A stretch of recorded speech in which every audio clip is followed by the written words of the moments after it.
कहा जाता है एक बिहारी 100 पर भारी होता है।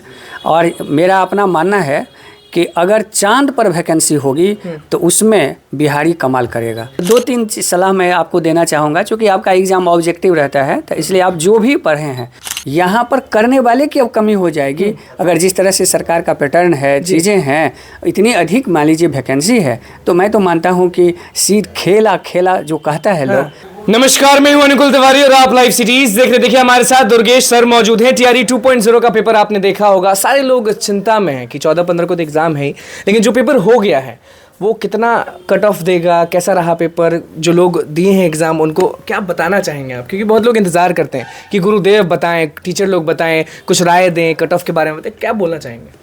देखिए, सबसे पहले तो आपका स्वागत है, बहुत बहुत धन्यवाद। देखिए, कट ऑफ जो होता है वो 3-4 चीज़ पर निर्भर करता है किसी भी एग्ज़ाम का। कट ऑफ का पहला आधार होता है कि उसमें जो है सो प्रश्न का स्टैंडर्ड क्या है। दूसरा आधार होता है कि उसमें लोगों को कितनी परेशानी हुई। तीसरा होता है सीट और ये चीज़ें। बहुत सारे लोगों का ये दावा होता है कि अच्छा सीट जो है सो कम है, बहुत सारे लोग दिए हैं तो कट ऑफ हो सकता है कि थोड़ा सा ये हो, लेकिन सीट पर से अधिक कट ऑफ जो निर्भर करता है वो होता है प्रश्न के स्टैंडर्ड पर। तो स्टैंडर्ड इसका कैसा था, आप देखे होंगे तो? स्टैंडर्ड जो था वो ठीक था, लेकिन कुछ कुछ चीज़ लोगों को परेशान किया। जैसे कि अगर मान लीजिए कि सोशल साइंस के पेपर अगर ठीक रहे तो साइंस के पेपर टफ हो गए।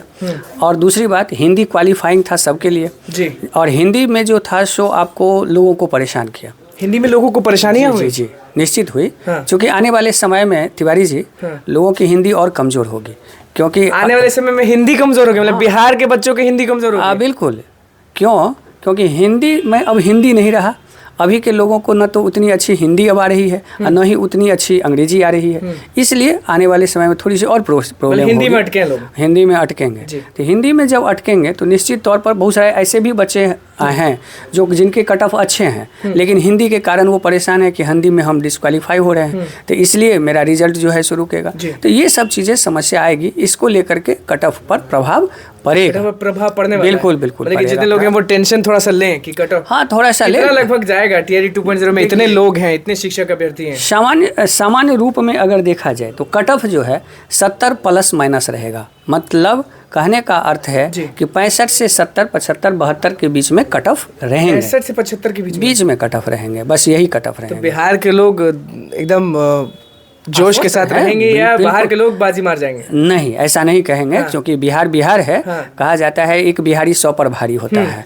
और मेरा अपना मानना है कि अगर चांद पर वैकेंसी होगी तो उसमें बिहारी कमाल करेगा। अच्छा, ये तो इंडिया में हो रहा है एग्जाम, इसलिए आप टेंशन इल्जाम लगाते हैं कि सीटों का खेल हो जाता है। अतुल प्रसाद पे इल्जाम लगाते हैं, शिक्षा विभाग पे इल्जाम लगाते हैं कि पहली बहाली कंप्लीट नहीं हुई, कि बात कर रहे हैं कि ये जो बची हुई सीट है वो तीसरी बहाली में देंगे। नहीं, देखिए होता क्या है कि सरकार का एक अपना नॉर्म्स होता है और संस्था तो संस्था होती है, और आयोग से बड़ी और कौन संस्था होती है? मान लीजिए कि बीपीएससी के अलावा और कौन सी संस्था है जो इतनी कंटिन्यू रूप में एग्ज़ाम ले रही है, इतनी जल्दी एग्ज़ाम ले रही है और सही ढंग से ले रही है? सही ढंग से। तो रिजल्ट के लेकर लोग प्रदर्शन करते हैं और बोलते हैं कि उसके पीछे रीजन होते हैं। देखिए, कोई ना कोई चीज़ें तो हमेशा चूक रहेगी या नहीं रहेगी ही। अब होता क्या है कि व्यक्ति 2 तरह से होते हैं तिवारी जी। एक, जिनके रिजल्ट होते हैं, जिनके नहीं होते हैं। अब जिनके नहीं होते हैं वो 2 तरह से ब्लेम करेंगे। एक ब्लेम करेंगे कि मेरी कमी थी इसलिए मैं तैयारी करूं। एक कहते हैं कि व्यवस्था में कमी थी इसीलिए जो है सो व्यवस्था पर दोष देंगे। तो इसलिए मुझे लगता है कि हर तरह की चीज़ें हैं। हम लोगों को इस पर ध्यान है। सप्लीमेंट्री रिजल्ट कम दिए हैं, बोले थे कुछ और दिए कुछ, इस पर आपका क्या राय है? देखिए, ये जो है इसके पीछे 2-3 चीज़ें हैं कि जैसे कि मान लीजिए कि आगे जैसे ही क्लियर होगा तो उस वैकेंसी को उसमें ऐड हो जाएंगे। फिर इसके अलावा जो सरकार का जो अपना तरीका रहता है, सरकार एक नीतिगत प्लान से चलती है, तो उस नीतिगत प्लान के अंतर्गत ही ये सारी वैकेंसी हो रही है, जिसके बाद जो है सो आने वाले अगस्त में फिर से वैकेंसी आ जाएगी। तो ये सब सारा उसका प्रोग्राम है। 2 दिन और परीक्षा है टीआरई 2.0 में, शिक्षक अभ्यर्थी बैठने वाले हैं, लाखों नियोजित शिक्षक हैं, उन पे भी बातचीत हम करेंगे। लेकिन ये बताइए जो 2 दिन बचे हुए हैं उनमें लोगों को क्या करना चाहिए, क्योंकि पहले ही आप बोल दिए कि 65 से 75 तक कट ऑफ जाएंगे, तो लोग थोड़ा सा डर जाएंगे कि बाप रे बाप इतना ज़्यादा जाएगा। नहीं, ऐसा नहीं है, डरने वाला कट ऑफ नहीं हम बोले हैं। मान लीजिए कि 65 से 70 के बीच के कट ऑफ बोले हैं, तो डरने वाला हम कट ऑफ नहीं बोले हैं। इससे और भी नीचे हो सकते हैं कट ऑफ, लेकिन ये मैक्सिमम कट ऑफ है, ये कम ही रहेगा, इससे ज़्यादा नहीं जाएगा। 2 दिन शिक्षक अभ्यर्थी को क्या करना चाहिए जो 2 एग्जाम बाकी? देखिए, सबसे बड़ी बात है कि 2-3 सलाह मैं आपको देना चाहूँगा, क्योंकि आपका एग्ज़ाम ऑब्जेक्टिव रहता है, तो इसलिए आप जो भी पढ़े हैं उसको बार बार दोहरा लीजिए, नया कुछ भी नहीं पढ़िए। तीसरा, ऑब्जेक्टिव एग्जाम के दिन अगर आप कूल हैं तो 5 क्वेश्चन वैसे भी बनेगा। कूल है मतलब कि शांत दिमाग से, शांत रहना है, हड़बड़ाना नहीं है। क्वेश्चन एग्जामिनेशन हॉल में आप कैसे मैनेज करते हैं, इससे होता है। तीसरा जो सबसे बड़ा चीज़ आपको ध्यान में रखना है कि आप सामान्य क्वेश्चन गलत नहीं करिएगा। अगर सामान्य क्वेश्चन गलत करिएगा तो रेस से बाहर हो जाइएगा, क्योंकि क्वेश्चन अगर टफ आता है तो सबके लिए आता है, इजी आते हैं तो सबके लिए आते हैं। तो आप हमेशा इस बात को ध्यान में रखिए कि हम मैक्सिमम से मैक्सिमम अटैम्प्ट लें, और मैक्सिमम से मैक्सिमम अटैम्प्ट आप तभी लेंगे जब कूल रहेंगे, सामान्य क्वेश्चन को गलत नहीं करेंगे, और जो असामान्य क्वेश्चन है उसको सही तरीके से बना देंगे, आप एकदम 100% आ जाएंगे रिजल्ट। 1.0 में बहुत सारे लोग जो सीट्स हैं वो नियोजित शिक्षक ले गए, इस बार भी उन्होंने फॉर्म भरा, इस बार भी वो लोग बैठे हैं एग्ज़ाम में, तो इस बार क्या होने वाला है? एक होता है कि देखिए, सबसे बड़ी बात है कि जो नियोजित शिक्षक हैं और इस शिक्षक में अंतर है।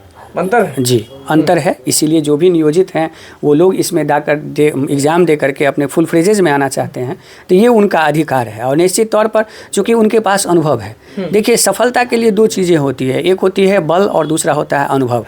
तो जो नए लोग होते हैं उनके पास बल होता है, और जो पुराने लोग होते हैं उनके पास अनुभव होता है, और अनुभव से कई बार वो बल वाले लोगों को पराजित कर देते हैं, ये होता है। तो चूँकि सालों से पढ़ा रहे हैं नियोजित शिक्षक, और फिर सरकार उनसे परीक्षा लेती है, लगातार कैबिनेट की बैठक भी नहीं हुई, लगातार लोग इंतजार करते हैं कि हमें राजकर्मी का दर्जा मिलेगा, लेकिन फिर से वो लोग को वही एग्जाम देना पड़ता है लोगों के साथ बैठ के। तो ये अजीब बेइज्जती वाली बात नहीं? ये बेइज्जती वाली बातें नहीं है, क्योंकि इसलिए कि हर विभाग में विभागीय परीक्षा होती है। तो एक तरह से ये हम मानते हैं कि ये शिक्षक के लिए एक विभागीय परीक्षा हुआ, कि जिसमें मैंने एक समय आया तो मैंने आपको नियोजित किया, और आज आप उसी चीज़ों को आप क्वालिफाई करके लेकिन गांधी मैदान में नीतीश कुमार ने ये बोला था कि हम एक परीक्षा लेंगे जिससे आप राजकर्मी का दर्जा आप लोग को मिल जाएगा, लेकिन उसी बीच में फॉर्म निकला, फॉर्म इधर भी भर दी, काफी कंफ्यूजन वाला मामला। दोनों विकल्प हुआ। उन्होंने ये कहा कि हम एक एग्जाम लेंगे, एग्जाम तो उस समय भी लेते, वो सारे नियोजित के लिए लेंगे, जो स्पेशल नियोजित हैं उन्हीं के लिए होंगे, और इसमें उनको मौका मिल गया कि नियोजित जब एग्जाम होगा तब, उससे पहले अगर इसमें सफल हो जाते हैं तो वो तो बीपीएससी टीचर में आ जाएंगे। सीटों का खेल हो रहा है कि नहीं? एकदम ऑनेस्टली, अगर आप गुरु हैं, बहुत सारे लोग आपको देख रहे हैं, एकदम ऑनेस्टली बताना है कि सीटों का खेल हो रहा है कि नहीं, क्योंकि लाखों लोग इल्ज़ाम लगाते हैं के पाठक पे, अतुल प्रसाद पे कि खेल हो रहा है, तो आप बताइए, एकदम सच्चाई जानना चाहते हैं। देखिए, सबसे बड़ी बात क्या है कि व्यवस्था जो होती है, और आप चूँकि मीडिया में हैं इस बात को आप बखूबी जानते हैं कि चीज़ें बहुत तरह की निकलते रहते हैं, और जब तक उसकी सच्चाई पता ना हो, बातें पता ना हो, और एक बात तो आपको मानना पड़ेगा कि इतनी कम समय में इतने अधिक लोगों को रोजगार देने में बिहार के अलावा और ऐसा कौन सा राज्य है बताइए? यूपी वाले जब हमें मिलते हैं वीडियो में तो वो लोग कहते हैं कि यूपी से अच्छा बिहार है, यहाँ रोजगार ही रोजगार। तब यही ना है, यहाँ पर रोजगार ही नहीं, यहाँ पर करने वाले की अब कमी हो जाएगी। अगर जिस तरह से सरकार का पैटर्न है, चीज़ें हैं, इतनी अधिक मान लीजिए वैकेंसी है, तो मैं तो मानता हूँ कि सीट खेला जो कहता है लोग, वो एक सुनते रहिए, लेकिन मुझे लगता है ये अच्छा, ये जो बीपीएससी के द्वारा एग्जाम लिया जा रहा है, इससे शिक्षा व्यवस्था सुधरेगी कितनी, ये बताइए। देखिए, शिक्षा व्यवस्था को सुधारने वाला एक अलग बात आपने पूछा है।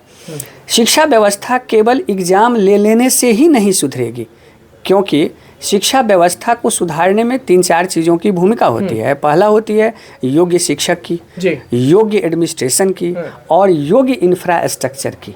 ये तीनों को जब तक आप व्यवस्थित नहीं करेंगे तो शिक्षा व्यवस्था नहीं सुधरेगा। इसमें से हम योग्य शिक्षक देंगे लेकिन योग्य इंफ्रास्ट्रक्चर नहीं देंगे, तब भी प्रभावित होगा, व्यवस्था खराब, तब भी प्रभावित होगा। और योग्य इंफ्रास्ट्रक्चर के बाद भी उनके उपयोग करने के लिए अगर जवाबदेही नहीं है तब भी वो योग्य नहीं होंगे। और तीसरा, कुछ भी नहीं रहने के बाद अगर शिक्षक मन बना लें कि हमको बच्चे को पढ़ाना है, तब सब तो वो चटाई पर भी पढ़ा लेंगे और कलेक्टर बना लेंगे। चलिए बस जाते जाते ये बता दीजिए कि 1 से 10 के बीच में इस बार का जो TRE 2.0 का क्वेश्चन पेपर था वो कितना हार्ड था, अगर रेटिंग के तौर पे जाएं तो? रेटिंग पर देखेंगे तो 4 पॉइंट दे सकते हैं। 4 पॉइंट, मतलब उससे ज़्यादा हार्ड नहीं? नहीं इजी? हाँ इजी था। चलिए, मतलब कि बाजी मारेंगे बिहार के लोग? बिल्कुल मारेंगे। और एक बात और आपके माध्यम से मैं बताना चाहूँगा कि जो जितने भी नियोजित या जो भी शिक्षक बन रहे हैं, शिक्षा व्यवस्था में आ रहे हैं, उनको आपकी तरफ से, मेरे तरफ से बहुत सारी शुभकामनाएं हैं, सफल हों। और आप एक चीज़ समझिए कि समाज के निर्माण में शिक्षक की अहम भूमिका होती है। आप अच्छा समाज को निर्माण करिए, यही हमारी शुभकामना है। चलिए देखिए, हमारे साथ गुरु जी मौजूद थे, क्या बोला वो आपने सुन लिया, और रेटिंग भी बता दी, कट ऑफ तक बता दिए TRE 2.0 का। और बिहार के लोग तो आपने सुन ही लिया कि एक बिहारी 100 पे भारी। और शिक्षा व्यवस्था पे जब हमने बातचीत किया तो उन्होंने साफ तौर पे कहा कि अगर शिक्षक चाह लें तो चटाई पर भी शिक्षा व्यवस्था बदल सकते हैं। तो बस कैसा रहा पेपर वो आपने सुन लिया। तो बस इसी के साथ बने में चैनल को सब्सक्राइब करें, फिर धन्यवाद।